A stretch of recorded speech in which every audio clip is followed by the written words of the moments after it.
Very impressed by your UP, Unified Payments Interface, a digital instant payment system if you would just buy fruits on the street. I thought this would be impossible in Germany. India के जो minister for external affair हैं उनको as a guest बुलाया गया।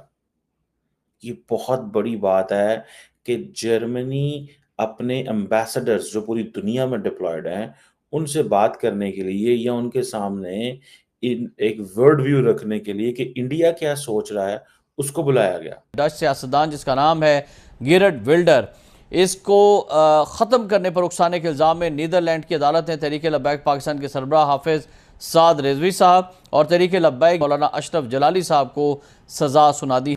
वहीं digital payment में भारत की तरक्की को देखकर दुनिया के बड़े बड़े नेता इसके मुरीद होते जा रहे हैं। कई एक केसेस ऐसे सामने आए हैं जिसमें पाकिस्तानी मैन कहीं ना कहीं उनको कन्विक्ट किया गया या वो पकड़े गए। लेकिन किसी दूसरे मुल्क के फॉरेन मिनिस्टर को बुलाना और कहना कि हमारे सफीरों से बात करो, ये थोड़ी सी मेरे लिए एक जिसे कहते हैं ना अचंभे की बात थी। तो मेरा ख्याल है कि अब क्या वो ये कहेंगे पाकिस्तान से कि इन दोनों को दिया जाए। हेटी में एक बयान दिया है अमेरिकी वजीर खारजा ने कि इस नए इलेक्शन के बाद नवंबर में सऊदी अरब जो है वो इजराइल को तस्लीम कर लेगा। When I was in Delhi taking the metro and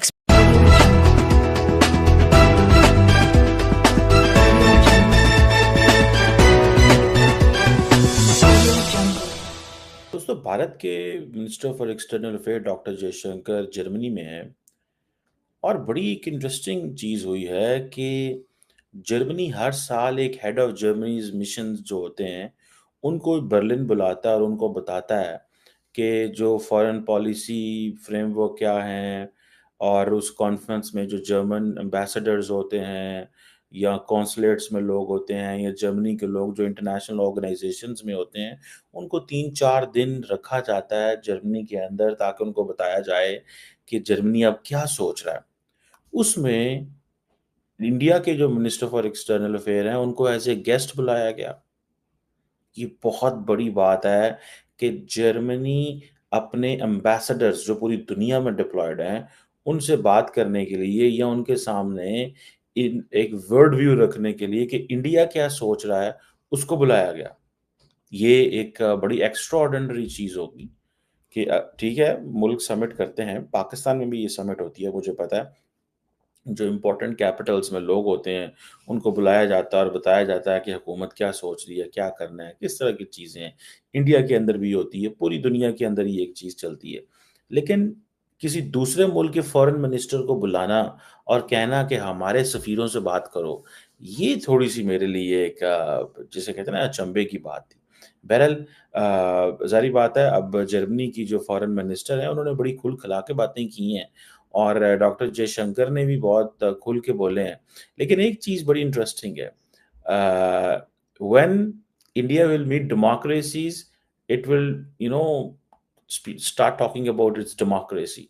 When India will meet autocrats in Middle East, it will start talking about people, prosperity, growth और इस तरह के अल्फाज जो बोले जाते हैं बिकॉज उनको लेक्चरिंग पसंद नहीं है।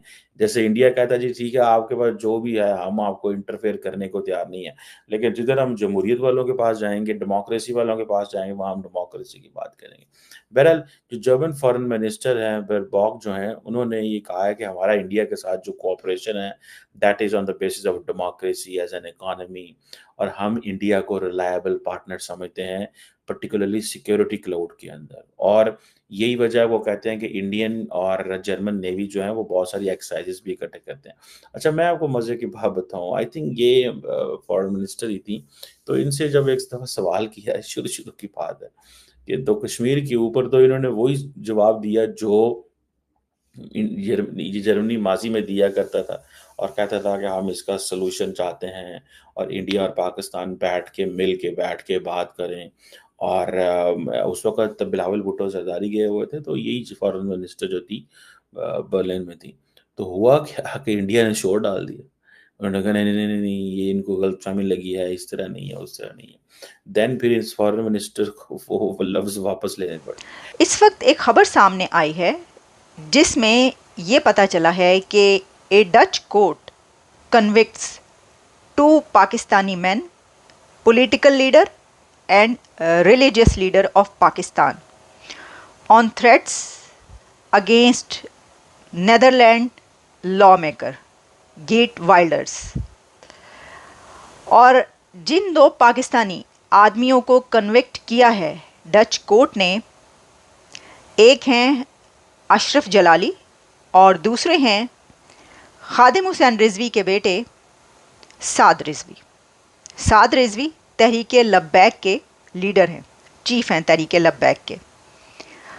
तो ये केस क्यों बना और ये क्या बात है कि पूरी दुनिया में इस वक्त कई एक केसेस ऐसे सामने आए हैं जिसमें पाकिस्तानी मैन कहीं ना कहीं उनको कन्विक्ट किया गया या वो पकड़े गए, या ये इल्ज़ाम आया कि इन्होंने किसी के ख़िलाफ़ धमकी दी, कहीं पर मिस इन्फॉर्मेशन फैलाई और कहीं पर हमला करने पर उकसाया और कहीं पर साजिश की जा रही थी एक बड़ा हमला करने की।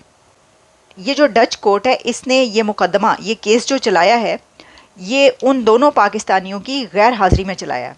यानी ना तो मौलाना अशरफ जलाली वहाँ पर थे और ना ही साद रिजवी, वो तो पाकिस्तान में थे। तो मेरा ख्याल है कि अब क्या वो ये कहेंगे पाकिस्तान से कि इन दोनों को दिया जाए, हवाले किया जाए, लेकिन ये उन्होंने कहा है।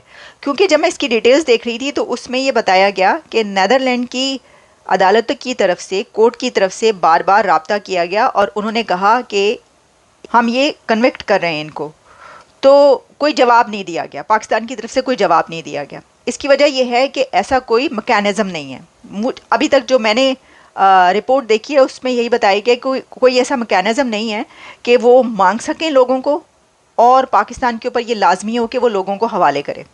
अशरफ जलाली और साद रिजवी वही वो जो खादिम रिजवी के बेटे हैं। खादिम रिजवी वही, अगर आपको याद हो, जो कहते थे कि लो फिर आया जो गौरी, तो वो गौरी जो है वो उन्होंने अपने मुल्क में बैठे बैठे चला दिया और वो गौरी जाकर जो है वो गेट वेल्डर्स को तो नहीं लगा लेकिन वापस हिट किया है। नमस्कार दोस्तों, आज की एक और नई वीडियो में आपका स्वागत है। और जिस तरह से पूरी दुनिया में इस समय यूपीआई टेक्नोलॉजी की मांग है, दुनिया का हर कंट्री इस समय यूपीआई टेक्नोलॉजी भारत से मांग रहा है। सबको यूपीआई पसंद आया है और सबको यूपीआई की ज़रूरत है, क्योंकि यूपीआई जब से इंडिया में चालू हुआ है तब से लोगों को काफ़ी लेन देन में ईजी हो गया है। और सबसे बड़ी बात यह है कि लोगों ने कैश कैरी करना कम कर दिया है, जिससे जो बहुत सारे छीना झपटी के वाक़या होते थे वो भी कम हो गए। और दूसरा, ये टेक्नोलॉजी दुनिया का हर कंट्री अपने देश में लागू करना चाहता है। अगर ये पूरी दुनिया में लागू हो जाता है और सारे देश जो है वो यूपीआई टेक्नोलॉजी यूज़ करना स्टार्ट कर देते हैं, तो इससे भारत को बहुत बेनिफिट होगा। और जो पूरी दुनिया को बेनिफिट होगा वो तो होगा ही, भारत को भी बेनिफिट होगा। इसी कड़ी में जो है वो जर्मनी मांग रहा है भारत से यूपीआई टेक्नोलॉजी। और ऑलरेडी बहुत सारे देशों में जो यूपीआई टेक्नोलॉजी है वो चल रही है। मुझे लगता है, मुझे एग्जैक्ट नहीं याद है, लेकिन 24 से 25 कंट्री में जो है वो यूपीआई टेक्नोलॉजी ऑलरेडी चल रही है। और जर्मनी ने भी मांगा है तो जर्मनी को भी देगा भारत। और जर्मनी और भारत के वैसे भी रिलेशन काफ़ी ठीक ठाक हैं। वैसे तो पूरी दुनिया में भारत के रिलेशन सब कंट्री के साथ अच्छे ही हैं, पाकिस्तान और चाइना को छोड़ के। लेकिन अगर जर्मनी ने मांगा है तो भारत उनको ये टेक्नोलॉजी